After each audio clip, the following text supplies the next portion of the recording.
Bonjour à tous, programme sportif en ce lundi avec un Juke Nismo sur chenille, Nissan débarque en LMP1 et Toyota en WRC.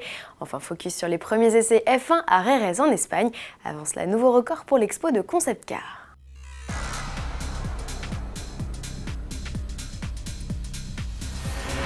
32 000, c'est le nombre record de visiteurs venus admirer la quinzaine de concept cars exposés au pied du Dôme des Invalides dans le cadre de la 30e édition du Festival automobile international. L'exposition, qui se déroulait sur 5 jours, a enregistré 2000 curieux de plus qu'en 2014 et 11 000 supplémentaires comparés à 2013. Cette année, l'événement avait de quoi faire saliver les passionnés de design avec la présence notamment d'un modèle en exclusivité mondiale, l'Alpine Vision Gran Turismo, un concept dédié au jeu vidéo Gran Turismo 6.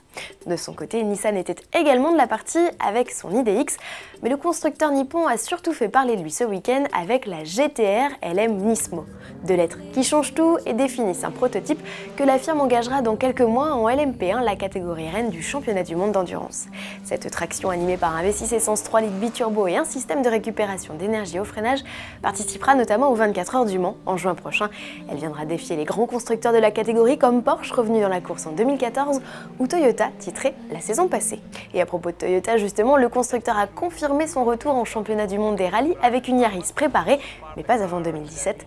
Le temps de laisser aux équipes le soin de se préparer, Stéphane Sarrazin, pilote en endurance, mais aussi connu pour son palmarès en rallye, il a été champion de France en 2004, sera en charge du développement. L'actualité sportive a également été marquée ce premier week-end de février par de la F1 et pour cause, la rentrée a sonné pour les élèves de la saison 2015.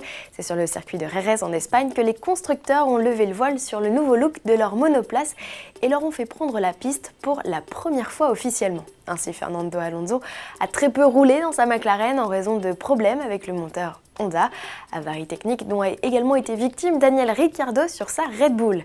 Nico Rosberg a quant à lui réalisé le 3e temps derrière Marcus Ericsson sur sa Sauber et Sebastian Vettel est le leader avec sa Ferrari. L'équipe Lotus n'a quant à elle pas roulé et devrait prendre la piste mardi. Terminons ce JT avec un Juke des neiges. Nissan a cédé à la mode des chenilles et en a équipé son SUV urbain pour en faire un véritable grimpeur. Voici le Juke Nismo Air Snow.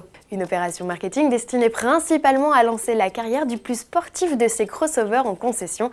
Avis aux amateurs, le Juke Nismo RS dans sa version à roues est facturé 27 450 € avec son bloc essence de 218 chevaux et sa boîte manuelle à 6 rapports. Comptez 3 000 € supplémentaires pour la transmission 4x4 et la boîte auto. Rendez-vous demain, mardi 2 février, avec notre envoyé spécial Mathieu Demeule qui vous dira tout du Kadjar, le nouveau SUV Renault, grand frère du Captur. À demain.